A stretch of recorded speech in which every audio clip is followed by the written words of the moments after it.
Hello दोस्तों 11th class के lesson परमाणु संरचना का आज 7वां एपिसोड है।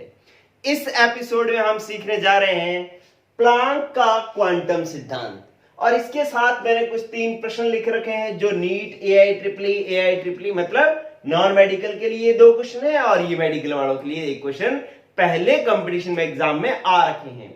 मैं ये आपको सिद्धांत सिखाऊंगा और ये क्वेश्चंस करने का तरीका सिखाऊंगा, लेकिन करने आपको है। इट मींस आज की क्लास आपके लिए बेहद इंपॉर्टेंट है क्योंकि आपको कंपटीशन के न्यूमेरिकल्स अपने आप करने का मौका मिलेगा, जिससे आप अपने आप को चेक कर पाओगे कि यार मैं इस तरीके के प्रश्न कर सकता हूं या नहीं कर सकता। शुरू कर रहा हूं, वही कर पाएगा ये क्वेश्चंस जिसने इस थ्योरी को अच्छे से सीखा है। क्या कहता है क्वांटम सिद्धांत? क्वांटम सिद्धांत कहता है कि अगर कोई भी वस्तु है, मान लो ये कोई वस्तु है और ये वस्तु अगर ऊर्जा को अवशोषित करती है, गौर करना, अगर ये वस्तु ऊर्जा को अवशोषित करती है तो वो किस रूप में करती है? अवशोषित करती है तो किसके रूप में करती है? पैकेट्स के रूप में करती है, बंडलों के रूप में करती है। मतलब जब कोई वस्तु किसी ऊर्जा को अवशोषित करता है तो ऊर्जा के टुकड़ों के रूप में अवशोषित करता है, पैकेट्स के रूप में अवशोषित करती है। और यही वस्तु यदि ऊर्जा को उत्सर्जित करे, अपने में से ऊर्जा निकाल, देखो मैंने तीर का निशान यूं लगाया तो इसका मतलब ये क्या कर रहा है? ऊर्जा अवशोषित कर रहा है। और किस रूप में कर रहा है? पैकेट्स के रूप में कर रहा है। यहां मैंने तीर का निशान इससे बाहर की तरफ लगाया है, इसका मतलब इससे ऊर्जा निकल रही है तो इसका मतलब क्या हो रहा है? ऊर्जा उत्सर्जित हो रही है। निकलने को क्या कहते हैं? उत्सर्जित हो रही है। किस रूप में? पैकेट्स के रूप में, पैकेट्स के रूप में। तो बस यही बात जो है जो प्लांक का क्वांटम सिद्धांत कहता है कि ऊर्जा जो होती है वो मतलब तरंग के रूप में नहीं होती, अलग अलग टुकड़ों के रूप में होती है, पैकेट के रूप में होती है। और इन पैकेट्स को प्लांक ने क्या कहा? प्लांक ने कहा कि ऊर्जा के इन पैकेट्स को, ऊर्जा के इन पैकेट्स को क्वांटा कहा जाता है। क्या कहा जाता है? क्वांटा कहा जाता है।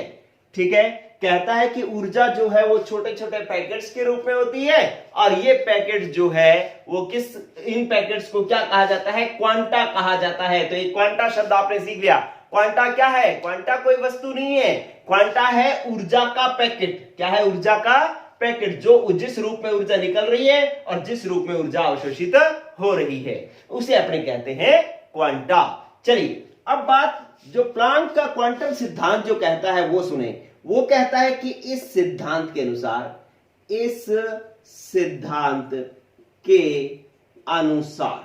क्या होता है? एक क्वांटा की ऊर्जा जो है, ये जो अवशोषित विकिरणें हैं ऊर्जा की और जो उत्सर्जित विकिरणें हैं, ये एक तरीके की विद्युत चुंबकीय विकिरणें भी हो सकती हैं। तो ये जो विकिरणें हैं, इन विकिरणों की जो आवृत्ति होगी, मैंने आपको विद्युत चुंबकीय विकिरणें समझाई थी, उसके अंदर आवर्ती शब्द सिखाया था ना। तो कहता है कि इस सिद्धांत के अनुसार इन पैकेट्स की जो ऊर्जा है वो इन विकिरणों की आवृत्ति के समानुपाती होती है कि जितनी ज्यादा आवृत्ति होगी उतनी ही ज्यादा ऊर्जा होगी। तो इस सिद्धांत के अनुसार एक क्वांटा की ऊर्जा आवर्ती के समानुपाती होती है, आवर्ती के समानुपाती होती है। ठीक है, तो ये है एक प्लांक का क्वांटम सिद्धांत। अभी आपने 2 चीजें सीख ली कि यार ऊर्जा जो है एक सतत रूप से नहीं चलती, अलग अलग टुकड़ों में चलती है। जो अलग अलग टुकड़े हैं उनको क्वांटा कहा जाता है। और प्लांक के क्वांटम सिद्धांत के अनुसार क्या है कि एक क्वांटा की ऊर्जा उसकी आवर्ती के क्या होती है? समानुपाती होती है। तो इसका मतलब है आपके पास सिद्धांत ये हो गया कि ई ऊर्जा समानुपाती होगी आवर्ती के। आवर्ती को अपने न्यू से प्रदर्शित करते हैं, तो ऊर्जा आवर्ती के क्या हो गई? समानुपाती। अगर इस समानुपाती का निशान हटाओगे तो एक स्थिरांक आएगा। स्थिरांक जो है वो क्या आएगा? ये आपको अगर थोड़ी सी मैथ्स नहीं आती तो सीख ले, पहले अगर किसी को नहीं आता तो अब सीख ले कि ये जो समानुपाती का निशान है, ई आवर्ती के समानुपाती है। मतलब किसी विकिरणों की आवर्ती जैसे जैसे बढ़ेगी ऊर्जा वैसे वैसे बढ़ेगी। तो आवर्ती और ऊर्जा जो है दोनों एक दूसरे के क्या है, समानुपाती। यदि किसी की आवर्ती बढ़ेगी तो उसकी ऊर्जा भी बढ़ेगी, ठीक है। और ये जो निशान ये जो लगाया है इसको समानुपाती का निशान कहते हैं। अगर ये निशान हटाओगे तो एक नियतांक आएगा और वो नियतांक मैंने लगा दिया h और ये हो गया न्यू। तो इसका मतलब ये आपके पास फॉर्मूला बन गया E बराबर h न्यू। बहुत बार ये काम में आएगा। तो E ऊर्जा है, न्यू आवर्ती है, h क्या है, h बराबर है हमारे पास प्लांक स्थिरांक है। इसका नाम क्या होता है, h का नाम क्या लेते हैं अपने, प्लांक स्थिरांक। और h का मान कितना होता है, 6.62, कोई 3 भी लिखा होता है कोई दिक्कत नहीं है, 10 की पावर -34 जूल सेकंड जो है h का मान होता है। 6.62 इंटू 10 की पावर -34 जूल सेकंड इसका मान होता है। या जो है इसको आप 6.62 इंटू 10 की पावर -27 अर्ग सेकंड भी जो है इसको आप कह सकते हो। अगर अर्ग में लेना है ये मान, ऊर्जा का मात्रक है अर्ग भी, तो -27 आएगा। और अगर जूल में लेना है तो 10 की पावर -34 आएगा। तो आपको 10 की पावर -34 वाला ध्यान में रखना है, अर्ग वाला बहुत रेयर यूज होता है। तो आपको 6.62 इंटू 10 की पावर -34 जूल सेकंड मान जो है याद रखना है। अब आप देखें तो आपका प्लांक, अगर आप 11वीं पढ़ते हो, आप चाहते हो कि सिर्फ मेरे को तो सर 11वीं सीखनी है, उससे ऊपर एक अक्षर नहीं सीखना, तो आपकी बात कंप्लीट होगी, इन क्वेश्चंस की भी जरूरत नहीं है। आप क्या कहोगे, 11वीं के हिसाब से ऊर्जा क्वांटा किसे कहते हैं, ऐसा प्रश्न आ सकता है। प्लांक का क्वांटम सिद्धांत क्या है कि एक क्वांटा की ऊर्जा जो है उसकी आवर्ती की समानुपाती होती है। ये वाला फॉर्मूला E समानुपाती न्यू का समानुपाती का निशान हटा करके स्थिरांक लगा दिया h, और ये बात जो है बस इतना प्लांक का क्वांटम सिद्धांत हो गया, बात खत्म हो जाती है। लेकिन अगर इसी को आप थोड़ा सा गौर से देखो तो आपने चूंकि ये पढ़ा है, आपने ये देखा ना, चूंकि न्यू इज इक्वल टू क्या होता है, c बाय लैम्डा होता है, ठीक है। आपने ये पढ़ा है, अभी मैंने पिछली क्लास में ये पढ़ाया था। तो न्यू की जगह अगर आप c बाय लैम्डा रख दो तो ये हो जाएगा hc बाय लैम्डा। ये लो एक फॉर्मूला ये आपको काम में आएगा, ठीक है। इसके अलावा आप लोग ये देखें कि ये दो फॉर्मूले जो हैं आपको पेपर में या इन क्वेश्चंस को सॉल्व करने में काम में आएंगे। और इसके अलावा और भी फॉर्मूले आएंगे। जैसे आपने क्या किया कि एक चीज आपने और देखी होगी, क्योंकि लैम्डा इक्वल टू क्या होता है, 1 बाय न्यू बार, मतलब तरंग संख्या, तरंग दैर्ध्य जो होती है तरंग संख्या के व्युत्क्रम के बराबर होती है, ठीक है। तो इसका मतलब है कि आप लैम्डा की जगह 1 बाय न्यू बार लिख सकते हो। तो लैम्डा की जगह hc बटा में 1 बटा में न्यू बार लिखोगे तो वो न्यू बार ऊपर चला जाएगा, तो ये फॉर्मूला आ जाएगा कि E बराबर hc और न्यू बार। ये आपके पास तीसरा फॉर्मूला हो गया। तो इसका मतलब है ये तीन फॉर्मूले जो है कब कब लगेंगे, जब आपको क्या हो, जब तो आपको आवर्ती दी गई हो और ऊर्जा निकालनी हो, तो आवर्ती और h का गुणा करोगे तो ऊर्जा निकल जाएगी। लेकिन अगर आपको आवर्ती दी नहीं, आपको तरंग दैर्ध्य दे दी तो ये बड़ा फॉर्मूला लगा करके ऊर्जा निकालोगे। और अगर आपको ना आवर्ती दी ना तरंग दैर्ध्य दी, आपको दे दी तरंग संख्या, तो तरंग संख्या दे दी तो आपको h, c और तरंग संख्या का मान रख करके तीनों गुणा करके ऊर्जा का मान निकाल लेंगे। तो इस तरीके से आपको ये न्यूमेरिकल करने में सॉल्व करने में ये काम में आएंगे। चलिए ये तीन फॉर्मूले हो गए।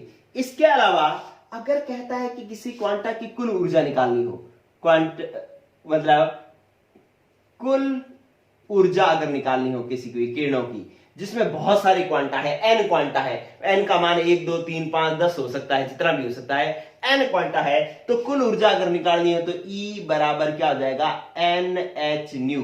n क्या है, n क्वांटा की संख्या है, क्वांटा की क्या है, संख्या है, जिसमें वो 1 2 3 4 5 6 कुछ भी ये मान हो सकता है। तो n का मान रख दोगे, एक क्वांटा की ऊर्जा से गुणा कर लोगे तो ये E क्या आ जाएगी, कुल ऊर्जा आ जाएगी, ठीक है। एक क्वांटा की ऊर्जा h न्यू है, तो n क्वांटा की ऊर्जा कितनी होगी, इसको n से गुणा कर दोगे तो कुल ऊर्जा आ जाएगी, ठीक है। तो ये आपके पास इतनी बातें जो है आपको काम में आएंगी। चलिए थोड़ी सी बात मैं और आपको सिखा देता हूं। पहले इस चीज का आप स्क्रीनशॉट ले लें, ये वाली चीज लिख लें, इसके बाद में एक थोड़ी सी चीज और लिखवा देता हूं और फिर करते हैं अपने नेक्स्ट क्वेश्चंस। ये वाले क्वेश्चंस सीखते हैं फिर। चलिए अब क्या है कि ये वाला सिद्धांत, ये वाला हटा देता हूं मैं, आप इसका स्क्रीनशॉट ले लेना दोस्तों। चलिए अब क्या है कि आपने ये सीख लिया कि E समानुपाती है न्यू, ठीक है।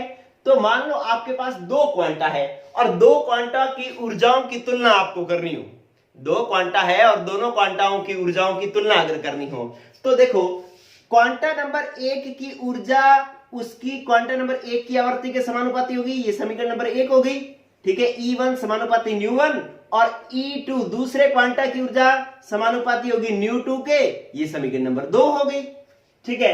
अब आप क्या करो कि समीकरण एक में दो का भाग दे दो, समीकरण एक में दो का भाग दे दो, तो आपके पास क्या हो जाएगा E1 बटा में E2 बराबर न्यू1 बटा में न्यू2। समानुपाती का निशान समानुपाती से कट गया और आ गया बराबर का निशान, और E1 बटा में E2 बराबर न्यू1 बटा में न्यू2। तो इस तरीके से आपको क्या कर सकता है कि दो क्वांटा लेगा, कहता है कि दो क्वांटा है जिसमें एक की ऊर्जा इतनी है, आवर्ती इतनी है, दूसरे की आवर्ती इतनी है, तो ऊर्जा कितनी होगी, ठीक है। तो मतलब ये जो आपके पास चार मान है, चार में से कोई दो तीन मान दे दिया करेगा, एक मान पूछ लिया करेगा, तो ऐसा भी कोई न्यूमेरिकल आ सकता है जिसको हमें हल करना पड़ सकता है। देखो आवर्ती की जगह तरंग संख्या के, तरंग दैर्ध्य के आधार पर भी ये क्वेश्चन पूछा जा सकता है। और आपको ये पता है कि आवर्ती और तरंग दैर्ध्य एक दूसरे को उल्टे होते हैं। देखो तरंग आवर्ती ऊपर है तो तरंग दैर्ध्य नीचे है ना, ये उल्टे हैं, उल्टे हैं तो यहां पर भी अगर लैम्डा की बात करेंगे तो वो भी उल्टा हो जाएगा, λ2 बाय λ1 आएगा, ठीक है। ये बात समझ में आ गई कि आवर्ती अगर न्यू1 बटा में न्यू2 है तो तरंग दैर्ध्य क्या होगी λ2 बटा में λ1, क्यों, क्योंकि ये दोनों एक दूसरे की क्या है, ऑपोजिट है, व्युत्क्रमानुपाती हैं, ठीक है। तो ये λ2 बटा में λ1 आ जाएगा। ये जो फॉर्मूला है इसमें से आप चाहे इन चारों को लेकर के प्रश्न आ सकता है, चाहे इन चारों को लेकर के प्रश्न आ सकता है। तीन मान दे दिए होंगे, एक मान आपको निकालना होगा, ऐसा कोई भी न्यूमेरिकल आ सकता है, ठीक है। तो मैंने आपको जो इंपॉर्टेंट फॉर्मूले बताए हैं वो ये सारे के सारे फॉर्मूले हैं। मैं लिखा 1 2 3, ये वाला 4, ये वाला 5, ये जो साइडों में लिखे हैं ये वाले भी हैं, ठीक है। और ये वाला हो जाएगा 6 और ये वाला फॉर्मूला 7। देखो छोटे से टॉपिक के अंदर 7 फॉर्मूले हैं जो बेहद इंपॉर्टेंट है। चलिए ये तो आपका हो गया, थ्योरी होगी कंप्लीट। अब मैं बात करता हूं इधर प्रश्नों की, जिसमें पहला प्रश्न जो है नीट में आया हुआ प्रश्न है, उसकी बात अपने करते हैं।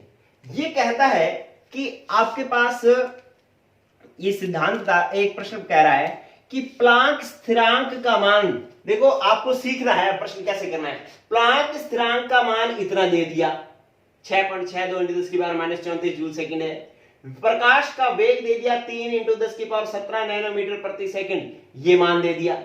अब वो कह रहा है कि इसकी आवर्ती 6 × 10 की पावर 15 सेकंड इनवर्स है। तो प्रकाश के क्वांटा की तरंग दैर्ध्य लैम्डा नैनोमीटर में होगी, 10 होगी, 25 होगी, 50 होगी या 75 होगी, ये आपको क्वेश्चन करना है। देखिए आपको आपके पास तीन चीजें दे रखी है, एच दे रखा है, न्यू दे रखा है और क्या दे रखा है, सी प्रकाश का वेग दे रखा है और न्यू दे रखा है। लेकिन आप सोचोगे कि एच दे रखा है तो हमें ये बड़ा फॉर्मूला लगेगा, ठीक है। लेकिन आपको क्या करना है, ये वाले फॉर्मूले नहीं लगाने, आपके पास इस फॉर्मूले से भी ये प्रश्न हल हो जाएगा, क्योंकि आपको क्या निकालनी है, लास्ट में उसने क्या कहा है, तरंग दैर्ध्य निकालनी है नैनोमीटर में। तो तरंग दैर्ध्य लैम्डा बराबर क्या हो जाएगा, लैम्डा इधर ले आओ तो सी बटा में क्या हो जाएगा न्यू, सॉरी सी बटा में क्या हो जाएगा न्यू। अब सी का मान दे रखा है 3 × 10 की पावर 17 और न्यू का मान दे रखा है 6 × 10 की पावर 15, तो लैम्डा का मान आ जाएगा। आप ये सॉल्व करके बताओ मेरे को कि इसका आंसर क्या आएगा, ए आएगा, बी आएगा, सी आएगा या डी आएगा, ठीक है। तो इस तरीके से नीट में आया हुआ एक क्वेश्चन आपका सॉल्व हो जाएगा इस तरीके से। अगला प्रश्न देखें आप क्या है। अगला प्रश्न आपको कह रहा है, ये कहता है कि भाई 1 × 1.0 × 10 की पावर 3 मीटर पर सेकंड से घूमते हुए फोटोन से संबंधित लैम्डा नैनोमीटर में होगी, लैम्डा नैनोमीटर में होगी कि लैम्डा नैनोमीटर में कितनी होगी, तरंग दैर्ध्य नैनोमीटर में कितनी होगी। मतलब वेग दे दिया आपको, ठीक है, और तरंग दैर्ध्य पूछ ली, और क्या दे रखा है, एच का मान दे रखा है और सी का मान दे रखा है। तो आप ये क्वेश्चन करेंगे, कैसे करेंगे, देखो कि एक कुछ दो चीजें और सीखें आप। पहले ये वाला क्वेश्चन करवाता हूं, पहले दो चीजें और सीखें। ये मैं साफ कर दूं, चलिए दो शब्द और सीख लो फटाफट। क्या? एक तो आपको ये सीखना है, स्टार डाल रहा हूं मैं, 2-3 स्टार डाल रहा हूं। देखो वो कहता है कि ये जो ऊर्जा का पैकेट जो है ना, आइंस्टीन एक साइंटिस्ट है, जानते हो आप सारे। आइंस्टीन ने कहा कि यदि ऊर्जा का पैकेट प्रकाश ऊर्जा का पैकेट हो, कौन सी ऊर्जा का पैकेट हो? प्रकाश ऊर्जा का पैकेट होना, तो उसे क्वांटा ना कह करके उसको फोटोन कहते हैं। उसको क्या कहते हैं? फोटोन कहते हैं। ये एक बात आपको और ध्यान रखनी है। और आइंस्टीन ने कहा कि एक फोटोन की ऊर्जा जो होती है E बराबर mc² होती है। E बराबर mc² होती है। E ऊर्जा है, m द्रव्यमान है, c प्रकाश का वेग है। अगर सीधा ऊर्जा का पैकेट हो तो उसको क्या कहेंगे? क्वांटा। अगर वो प्रकाश ऊर्जा का पैकेट हो तो उसको क्या कहते हैं? फोटोन। ठीक है, क्वांटा फोटोन। क्वांटा किसी भी ऊर्जा का पैकेट और फोटोन प्रकाश ऊर्जा का पैकेट। ठीक है, और एक शब्द और आपने सीखना है कि यदि ये ऊष्मा ऊर्जा का पैकेट हो, ऊष्मा ऊर्जा का पैकेट हो, तो उसको कई बार फोनोन भी कहते हैं। ठीक है, फोनोन भी कहते हैं। ये आपको दो बातें ध्यान रखनी है कि जो फोटोन है उसकी ऊर्जा E बराबर mc² होती है, और अगर ऊष्मा ऊर्जा का पैकेट हो, प्रकाश ऊर्जा का पैकेट हो तो फोटोन कहते हैं, और ऊष्मा ऊर्जा का पैकेट हो तो उसे हम क्या कहते हैं? फोनोन कहते हैं। ये दो बातें और आपको ध्यान रखनी है। चलिए अब इस प्रश्न को अपने करते हैं। तो यहां पर उसने क्या दे दिया? वेग का मान दे दिया, और यहां पे h का मान दे दिया, c का मान दे दिया, और आपसे वो क्या पूछ रहा है कि इसकी ये मतलब घूमते हुए प्रोटॉन से संबंधित लैम्डा होगी। अब इसके अंदर इसने लैम्डा का मान पूछ लिया, तरंगदैर्ध्य का मान पूछ लिया। इसके लिए आपको क्या करना पड़ेगा? पहले तो ऊर्जा का मान निकालना पड़ेगा। ऊर्जा का मान कैसे निकालोगे? E बराबर mc² करके ऊर्जा का मान निकालोगे। अब आपको c का मान, तो वेग का मान तो ये दे दिया उसने। अब m का मान आपको पता नहीं, लेकिन यहां पर ये कह रहा है कि m कौन है? प्रोटॉन है। m कौन है? प्रोटॉन है। तो प्रोटॉन का मान तो अपने रख सकते हैं। प्रोटॉन का द्रव्यमान कितना होता है? प्रोटॉन का होता है 1.67 इंटू 10⁻24 ग्राम। ठीक है, तो ये आप जो है m का द्रव्यमान यहां से रख सकते हैं। चलिए, तो m का मान ये रख लेंगे, c का मान ये दे रखा है, ये दोनों मान रख करके ऊर्जा का मान आ जाएगा। और ऊर्जा का मान निकालने के बाद में आप ये जानते हो कि E बराबर क्या होता है? hc बाय लैम्डा होता है। ठीक है, या आप hc बाय लैम्डा होता है। आपको लैम्डा निकालना है, तरंगदैर्ध्य निकालना है, तो नीचे लाओ, तो hc बटा में E कर लोगे, तो इस तरीके से आपके पास लैम्डा का मान आ जाएगा। ये भी आपको सॉल्व करना है। देखो मैं ये कैलकुलेशन क्यों छोड़ रहा हूं? कैलकुलेशन आपके लिए छोड़ रहा हूं। क्यों? क्योंकि किसी बच्चे ने मेरे से अभी बीच में पूछा था कि सर साइंस लेनी हो 11th में तो क्या जरूरी है, कि साइंस लेनी हो तो 10th में कितने % होना जरूरी है। तो दोस्तों साइंस लेनी हो 10th में तो परसेंटेज कोई मायना नहीं रखता। हाँ, एक तो आपका मायना रखता है क्या? कि आपका साइंस में इंटरेस्ट कितना है।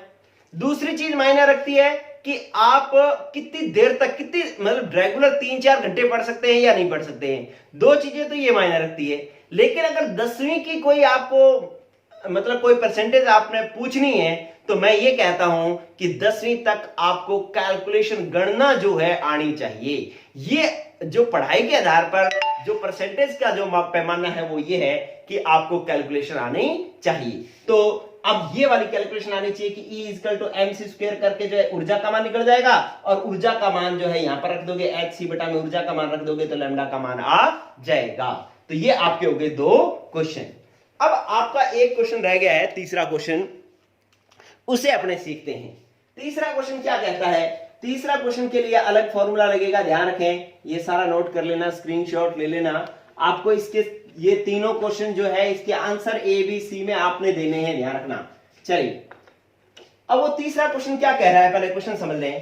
कहता है कि एक गैस 300 नैनोमीटर लैम्डा वाले, 300 नैनोमीटर तरंगदैर्ध्य वाले फोटोन को अवशोषित करके 2 फोटोन उत्सर्जित करता है, जिसमें से एक की तरंगदैर्ध्य 760 नैनोमीटर है तो दूसरे की तरंगदैर्ध्य होगी। ये क्वेश्चन वो आपसे पूछ रहा है। पहले न्यूमेरिकल समझ ले, क्या कह रहा है वो, कहता है कि एक कोई गैस है, मान लो ये कोई गैस है, ये एक फोटोन अवशोषित करती है और उस फोटोन की लैम्डा दे दी कितनी, 300 नैनोमीटर, और ये अपने में से 2 फोटोन निकाल रही है, 2 फोटोन। एक फोटोन की लैम्डा जो है लैम्डा 1 वो तो है 760 नैनोमीटर, और दूसरे की लैम्डा 2 का मान क्या होगा, ये वो आपसे पूछ रहा है, ये क्वेश्चन है।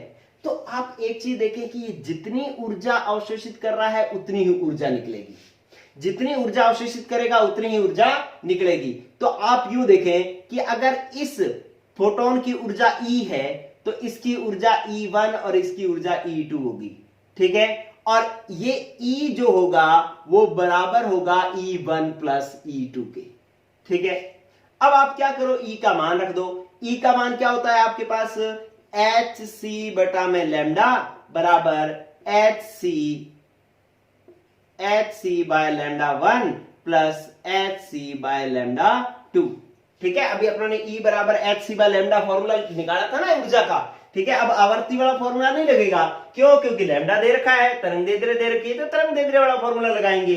अब क्या करेंगे, अपने यहां से दोनों में से HC कॉमन ले लो, HC कॉमन ले लो, तो ये क्या बच गया, 1 बाय लैम्डा बराबर, यहां से भी HC कॉमन आ जाएगा, तो HC कॉमन आ गया, तो यहां से क्या बच जाएगा, 1 by lambda 1 plus 1 by lambda 2।